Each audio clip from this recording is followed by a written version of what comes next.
12 months ago on this podcast, we tried a 100-point wine as deemed by Erin Larkin from the Robert Parker Wine Advocate, the 2022 Standish Wine Company Lamella. Taste how good the wine making in this is. It's very considered and very deliberate. Full-bodied, warm, generous. So overall, really nicely balanced wine. The 2023 vintage has dropped and we have got the whole lineup today. All Shiraz, all from the Barossa, and all waiting for us to try as one of the first in the country. Let's see if the 2023 vintage lives up to the hype. Oh, beautiful. My goodness. Wow, it's stunning. Oh, my goodness. Whew. This might sound crazy to some, but we actually opened these wines over 24 hours ago. You did? Yes. But 24 hours later, we've popped the cork on these to pour these wines. But here's how we're going to start the episode. This is technically a blind wine tasting, but what are we going to assess? They're all the same vintage. We know they're Shiraz and it's the same producer.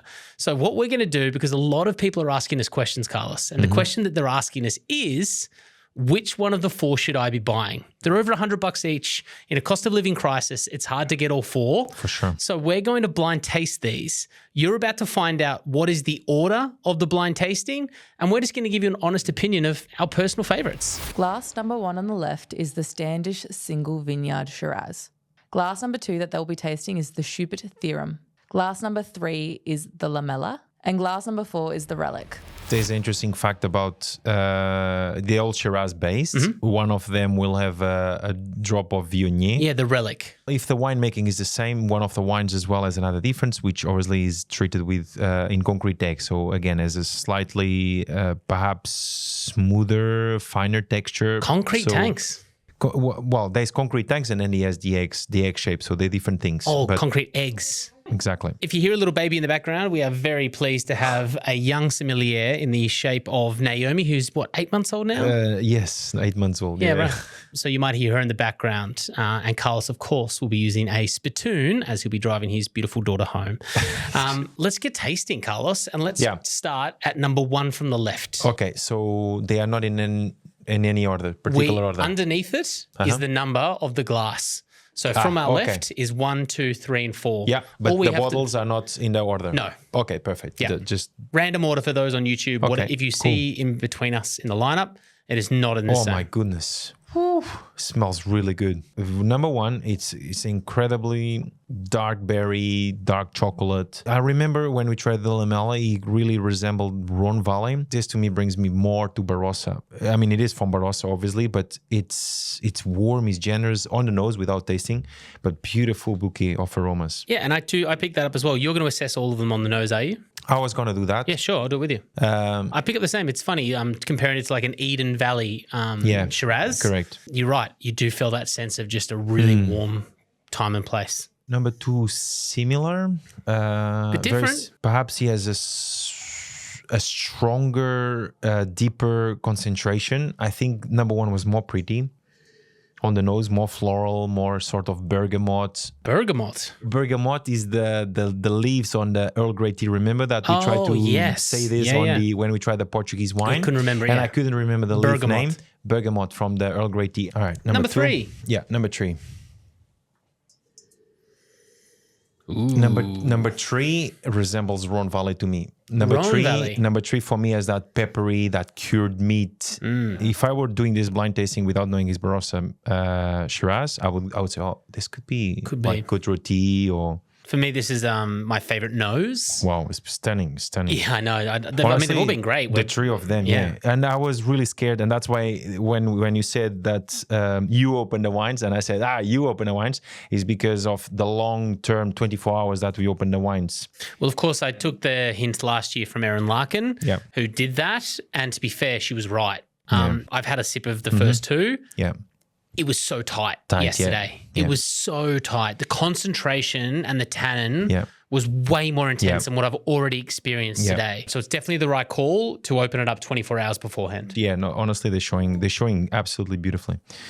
And we could compare to some of the greatest Shirazes, the Penfolds Granges and the Armagh Shirazes, which we talked about in a previous episode as well, when we talked about this wine. But definitely there's a certain like elegance and perfume and delicacy in this wine that even though you feel the warmth, like number one, number two, especially the warmth, the generosity of the wine, but it's a beautiful bouquet. I think I'm preferring it today than what I've tried last year, to be honest. Wow, you're so far Without tasting on a palate, but the nose is so beautifully perfumed. Okay, and we'll have an update on the current vintage from Dan from the Standish Wine Company, the winemaker, a little bit later in the podcast. Yeah, got a very funny quote from Dan. Really good.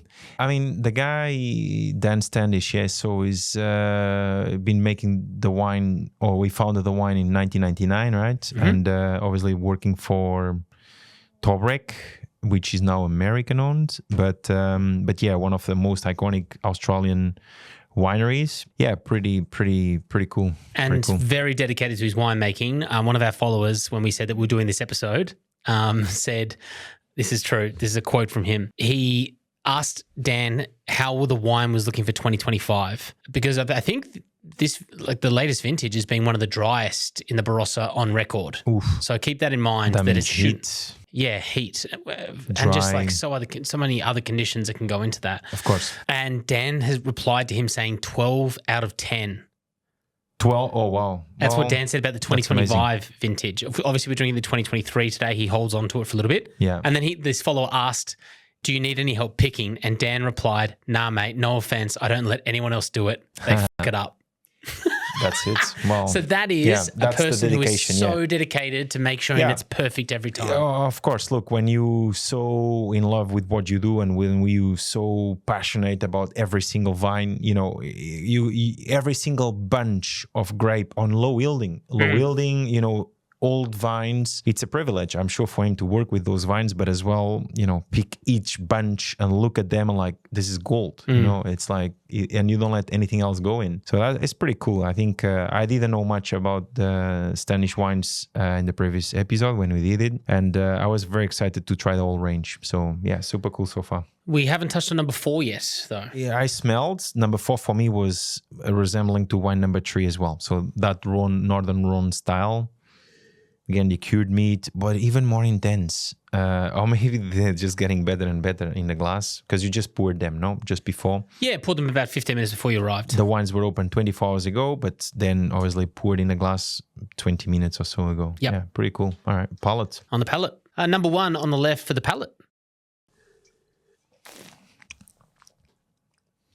Such a heavily concentrated wine. Big mouthfeel. Alcohol is warming. It feels like a warm red.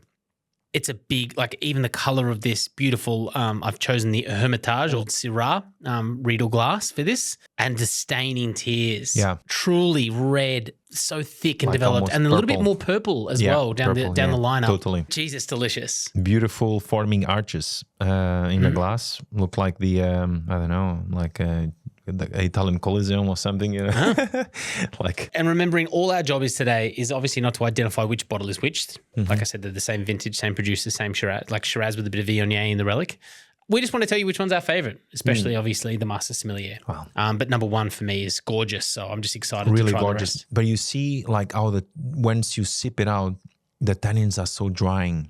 Like, it's warm, it's generous, it's rich, it's powerful, there's a lot of character, a lot of intensity. It's really long.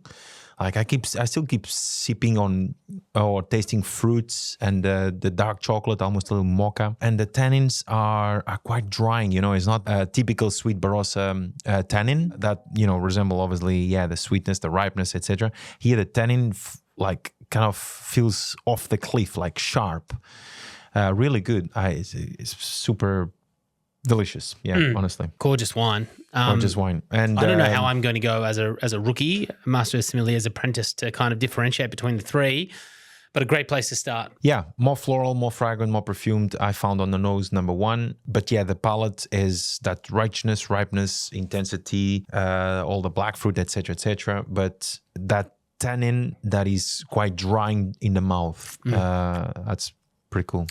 Wine number 2 now being assessed by Master Sommelier.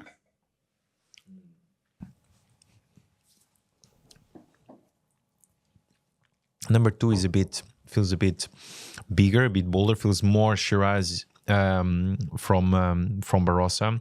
The tannin feels a touch sweeter, doesn't quite cut sharp, dry in the mouth. A little bit rounder, a little bit more harmonious. I would say that I would prefer to drink this today, but with the right food, with something fatty, richy, I would prefer number one. But they're both outstanding, both delicious. I just found it a little rounder overall. Feels like number one has edges, sharp edges, and number two is just rounder overall. But yeah, delicious. Number three, straight away, it totally brings me to that black tapenade. Yeah, it's a very different nose, isn't it? Yeah, cured smoked meat. And just the instant mouthfeel is a smoothness. In the same way that you talked about the round edges on number two, I feel it even more on this. For me, it feels more alcoholic than the others. I presume they're going to be all around the same alcohol, but probably I would guess around 14. Yeah. 14.5%. 14.9. 14.9. It feels, and you feel that. Yeah. But that's not to say it's off balance with everything else. It's not as if I'm feeling this and getting, this huge alcohol mouthfeel. Everything is just so perfectly in balance and tuned. It is, yeah. And so I just feel like, as much as it sucks to be drinking a wine like this. So young. So young. So young, yes. Totally. But, we asked people, is there any questions about this? And William Gillespie asked, would love to know your thoughts on drinking them early. And also, would you be opening these early? I've heard 2 days prior. Look, to be honest, I'm a big fan, as you know, of opening a wine on the day, assessing it over time, assessing, enjoying. Like if I open this at home and I taste this wine, I would probably, double decant and keep every 10, every 15 minutes keep accessing the wine, because that will give me the opportunity to enjoy the wine for what it is in a bottle and to see the evolution, how it evolves, right? And I think that would work well for this as well. I just think, to be honest, we wouldn't have the time to enjoy it that way. Otherwise, we would be here. 24 hours, you wouldn't want to be drinking it any other way than as it is now. No, true, yeah. And, there might be opportunity for this on the socials for us to explore this another 24 hours in the future. So make sure you're following us at Gotsom. Number 3 so far feels like my favorite. But my favorite so far has been between 1 and 2. Okay. I like the sharp corners of 1, but I do the roundness of 2 as well. So actually the opposites, but I do like them both. Number 3 feels more northern one, beautifully floral, more floral than probably any of the others. Even number 2, but yeah. And number 4. And glass number 4 is the Relic. Number 4 for me tastes a little bit different. In that same way that we know that one has Viognier, if I was going to call one, I would probably call this as being the Relic. The reason for that is after having 3 examples in a row of Shiraz, this one doesn't taste the exact same. It does feel like, we had that Syrah before, which was a Shiraz Viognier mix. I'm not sure it's the same mix, but I certainly feel like it is blended. But once again, we don't know what the bottles are. The number's hidden underneath. We're about to reveal them. Yeah. But And not to say it's bad. It just tastes different. Yeah. Look, if it's the usual blend, or at least from what I've learned from the Standish is 1% or a bit that much? more perhaps. I thought it was like 5. I thought it was like 5. It could be 5. I mean, I'm not entirely sure we exactly can read it. on this. Have you got the Relic near you? Yeah, I think this is the one. Yeah, it doesn't say the percentage. Oh, no, it doesn't say. It's hard to read. But of course, the bigger the percentage is, the more rounder the wine is, the more probably fruitier, the more floral. Because Viognier is a very aromatic grape variety, with a lot of stone fruit, a lot of peach and apricot, honey, nectarine when ripe. So it can do even late harvests. But anyway, so when it's co-fermented with Shiraz, it smooths the edges of Syrah, or Shiraz in this case, and brings that floral, that perfume from its own. So I agree. I actually agree with you. I think number 4 could be the Relic. I do agree that there's that perfume that's more delicacy, a little bit more subtle than any of the other three. Of course, we want to be right on, guessing what the wines are by their differences. Well, but it's not the. There is only one difference, so I'd like to. Well, I Yeah. love the fact that I potentially at least got the master sommelier to agree, whether it's the blind leading the blind. Whether for me, is either number 2 or number 4, but because Come on, back me in. but number 2 for me I called more like a Shiraz, a Barossa Shiraz rather than Northern one Syrah. So yeah, I'll go number 4 to be honest. It's time to reveal.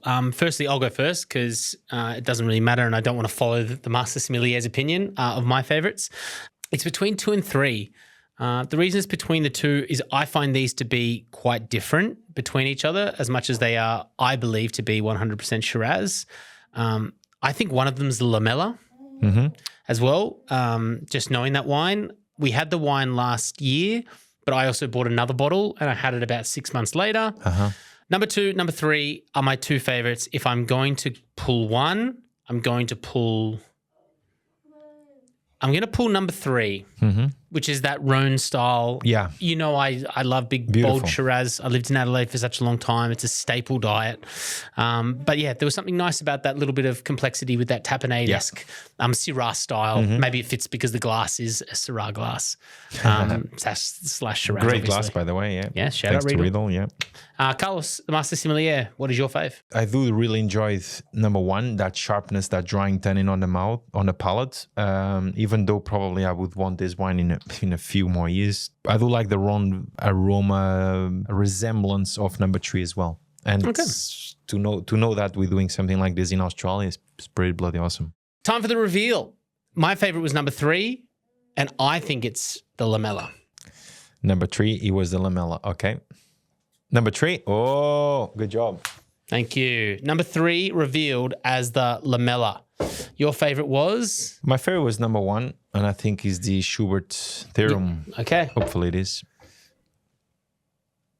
Number 2. Number 2 is the oh, cool. Okay. Oh, interesting. Okay. Well, actually, it makes sense. Yeah, not knowing what it is makes sense. So the single vineyard Standish Wine Company is number 1. Number 1. Oh, beautiful. My goodness, Which means the Relic is number 4. Which means the relation number 4. Yeah. Oh, Nice. Let's answer before we go. Carlos obviously liked number 1, which is which one was that? The Standish. The Standish Single Vineyard Standish Single Shiraz. Vineyard. I liked the Lamella. I like how the fact that every single wine of 4 wines, all premium wines, super premium, all biodynamic, which we haven't mentioned before, but all biodynamic, and very interesting as well how the Barossa is doing all this sustainability, and their members have increased dramatically, over 150 new members. So a huge increase. The new members of what? SWA, I think it is. So the Growers Association for Sustainability, SWA, which obviously has grown dramatically over the years, but especially in this last couple of years, where more and more people is doing the right thing, and the wines are becoming just out of this world. So really good. We love it. Well, let's answer some of your questions before we go and wrap up this episode. If you want to send us a DM, we're going to start doing some Q&A at the end of every episode because it's been suggested a bunch of times. This question comes through and it says, what is the most approachable wine now, Carlos? If, like us, someone's bought this vintage, they want to open a bottle straight away. They're so excited about the episode. They want to drink alongside us. Yeah, for me was today, number 2 was the most approachable. Which was the Theorem. Yes, correct. Yeah, the black label. Nice wine. Delicious. You have this with Argentinian real flame steak. That's a real shame you said that because another question we salt. have is beyond steak, what's a food pairing for these wines? But yes, I would join you for an Argentinian flame grilled steak. Just like salt. Oh, look, actually, venison, if you find a good kangaroo, why not? But you're still thinking red meat. Yeah, still thinking red meat. Look, fish, I mean, No. Could be salmon. No. But, and it could work, but, You're making excuses for the fact red meat is the way to go, and I totally agree with you. Yeah, steak, lamb. I'm closing my eyes right now. I'm eating nothing but red meat with this. You're absolutely right. 100%. I love the way you danced around the fact it's a steak. I get it. Kangaroo and venison on the list. Kangaroo, venison, yeah.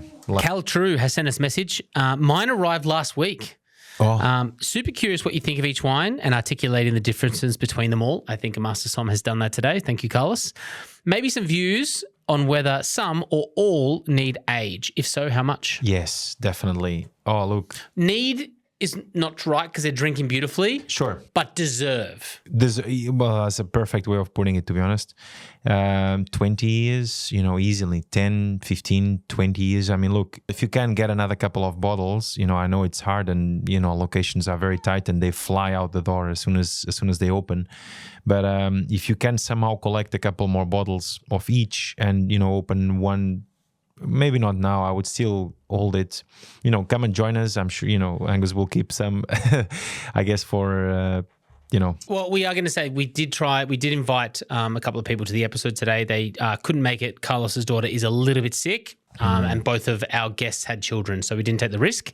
But make sure you follow us on Instagram because I think we will start inviting 2 people to every single episode that we record. So you can drink the wines in the same Riedel glasses alongside us. So Cal, that would have been a great opportunity for you. So keep your eyes on our Instagram. I also need to point out the fact, and I back this in all day, every day, grays.com. All of the vintage wines that we've been buying have been drinking incredible. Yeah. The Figeac that was 2011. Yeah. We've got some, what's that French wine that we bought? We got Chateau Léoville-Lascaz. Right. So second growth from Bordeaux Saint-Julien and one of my favorite Bordeaux. 1998. Amazing. Yeah, fantastic. And we bought that at grays.com, ready to drink. So we don't have, it's done the 20 years for us. So I know it's very hard and discerning or disheartening to hear, wait 20 years for a bottle. You're so excited, especially after maybe watching this episode. And the price is great. The price was crazy what we got them for. James Dustin has asked, what are your top picks from the current quartet? We've done that.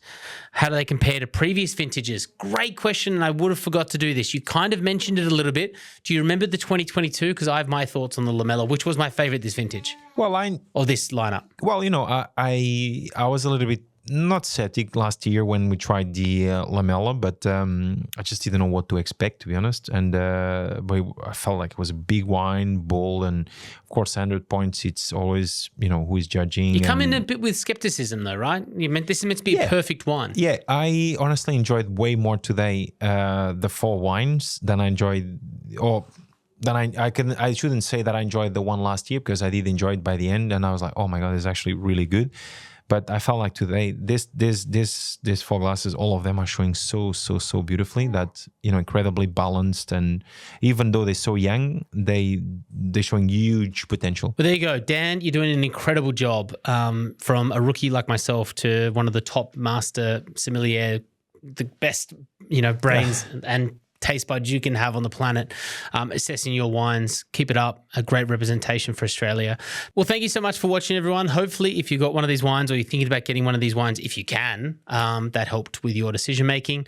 On the next episode of Got Some, I already teased it a little bit, but we do have the Napa Valley versus Sonoma. We're heading over to America, and we have such a large American audience. We hope that you guys appreciate this. We're going to be doing the Ridge, California, the Zinfandel. Amazing. And I think it's a 1996. Amazing. And we're doing the Diamond Creek Red Rock Terrace 1996. Beautiful. Side by side, trying both of them from the same vintage. I'm super excited. It's going to be so much fun. We'll see you on the next episode of Got Some. If you haven't subscribed to the podcast, please consider doing so. And all of the classic BS that all of the podcasts tell you, the links below are to our sponsors, Riedel and Grays.com, plus our socials. We'll see you on the next episode. Until then, Salud. So beautiful. Number 2 is beautiful, by the way.